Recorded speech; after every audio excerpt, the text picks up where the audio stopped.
अस्सलाम वालेकुम dear students, मेरा नाम मोहम्मद आसिफ है। इस वीडियो लेक्चर सीरीज़ में जो हम कोर्स पढ़ रहे हैं उसका नाम है ऑब्जेक्ट ओरिएंटेड प्रोग्रामिंग। स्टूडेंट्स, ये वीक नंबर 4 और वीक नंबर 4 का लेक्चर नंबर 1 है। प्रीवियस लेक्चर में हमने कुछ टॉपिक्स पढ़े, जिसमें हमने ये पढ़ा कंस्ट्रक्शन फंक्शंस क्या होते हैं, उसका सिंटैक्स देखा।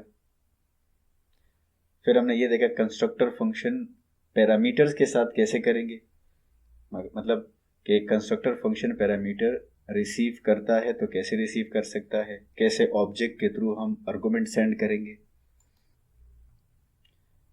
फिर हमने कंस्ट्रक्टर को क्लास के बाहर डिफाइन किया, उससे पहले हमने क्लास के अंदर डिफाइन किया था।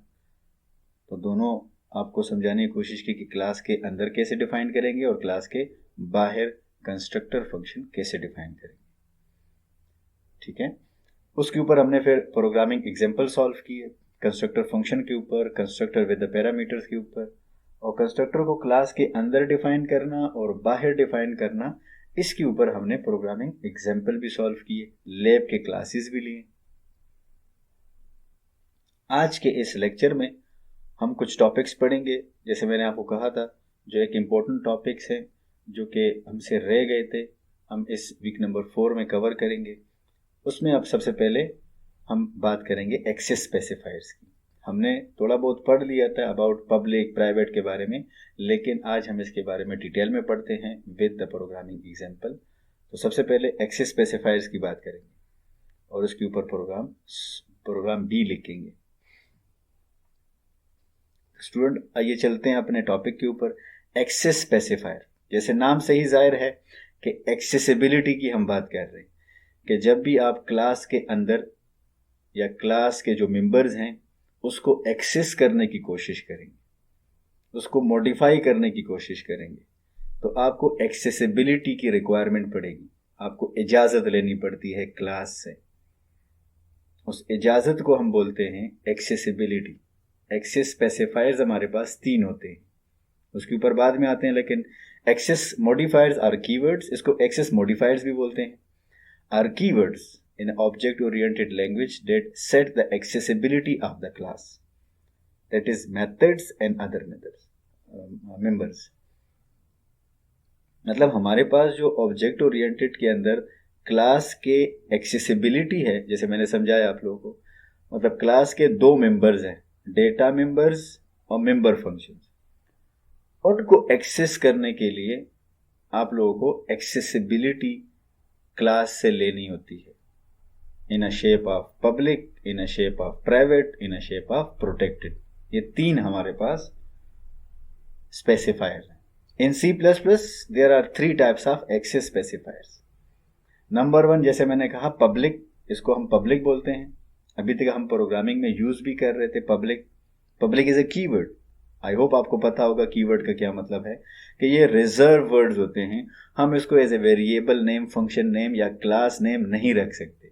ये स्मॉल में लिखा जाता है C++ में। Public members are accessible from the outside of the class.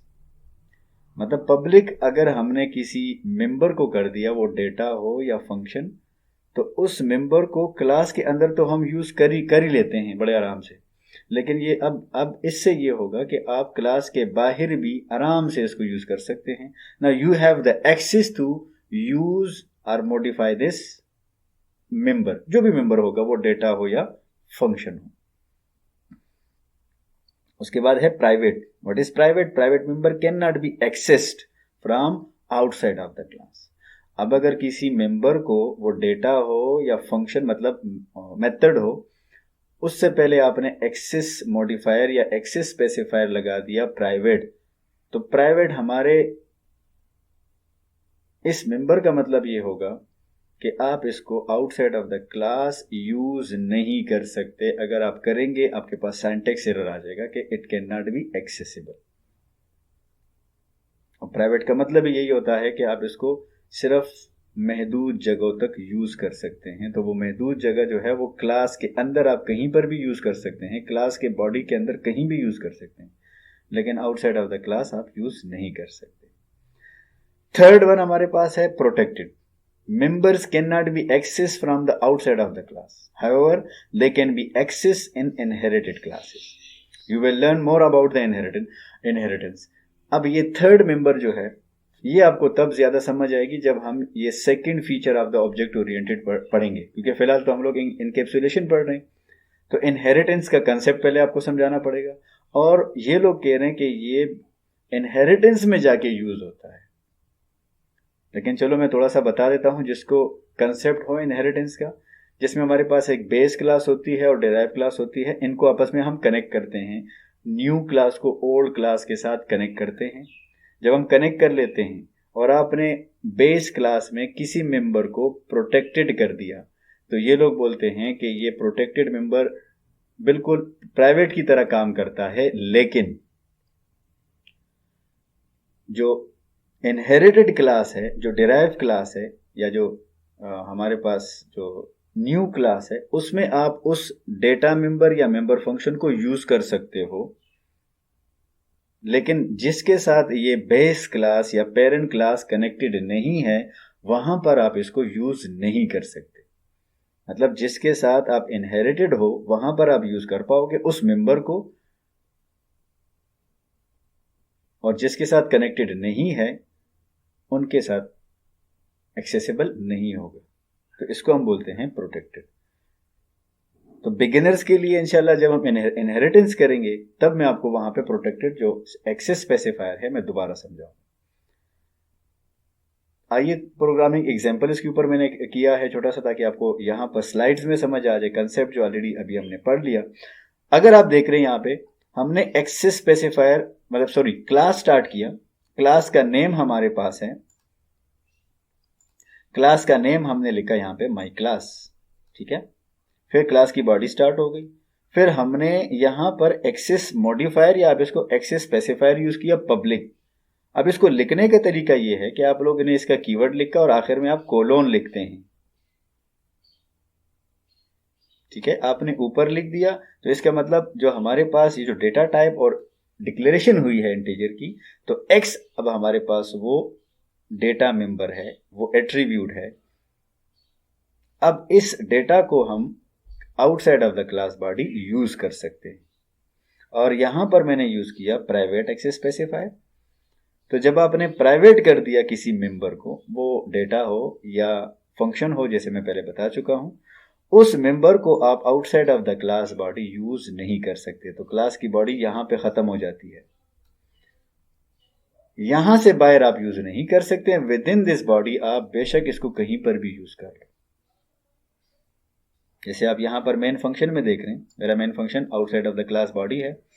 हमने ऑब्जेक्ट बनाया. ऑब्जेक्ट बनाने का तरीका मैंने आपको पहले से बता दिया था. हम क्या कर रहे हैं, यहां पर ऑब्जेक्ट के थ्रू एक मेंबर को एक्सेस कर रहे हैं, और ये मेंबर हमारे पास डेटा मेंबर है. और अगर आप यहां पर देखें, ये डेटा मेंबर हमारे पास पब्लिक है. ठीक है. ये डेटा मेंबर हमारे पास यहां पे पब्लिक है. तो हमने इसको यहां से इनिशियलाइज कर दिया. अब हम दूसरे मेंबर को कॉल करने की कोशिश कर रहे हैं, जो कि है y, और y का हमें पता है कि वो प्राइवेट है. यहां पर आप देख रहे हैं. अब प्राइवेट का मतलब मैंने आपको समझा दिया था कि private outside of the class use नहीं कर सकते. तो अब अगर आप देख रहे हैं हमारे पास ये जो मेन बॉडी है ये outside of the class body है. तो यहां पर वो आपको मैंने कमेंट्स में लिख दिया, और अगर आप इसको कंपाइल करते हैं एडिटर के ऊपर IDE में, तो आपके पास आ जाएगा can not be accessible outside of the class body, because क्योंकि ये प्राइवेट मेंबर है. तो ये होते हैं आपके पास एक्सेस स्पेसिफायर. अब आते हैं, अगर आप लोग ना यहाँ पे पब्लिक लिखते हैं ना आप लोग प्राइवेट लिखते हैं किसी भी डेटा या मेंबर फंक्शन के सामने या उससे पहले, तो ये लोग बोलते हैं कि बाय डिफॉल्ट ये कंसिडर होते हैं as a private. Let's say अगर मैंने यहां पे एक और मेंबर डिक्लेयर किया, वो फंक्शन हो या डेटा हो, उससे पहले मैंने एक्सेस स्पेसिफायर नहीं लिखा, ना लिखने का मतलब ये होगा कि वो बाय डिफॉल्ट प्राइवेट कंसिडर होगा. और प्राइवेट के बारे में तो मैंने आपको ऑलरेडी बता दिया. ठीक है. जैसे यहां पर आपके पास गिवन है इंटीजर x और इंटीजर y. तो अब ये दोनों जो एट्रीब्यूट्स हैं या जो दोनों मेंबर्स हैं वो प्राइवेट कंसिडर होंगे.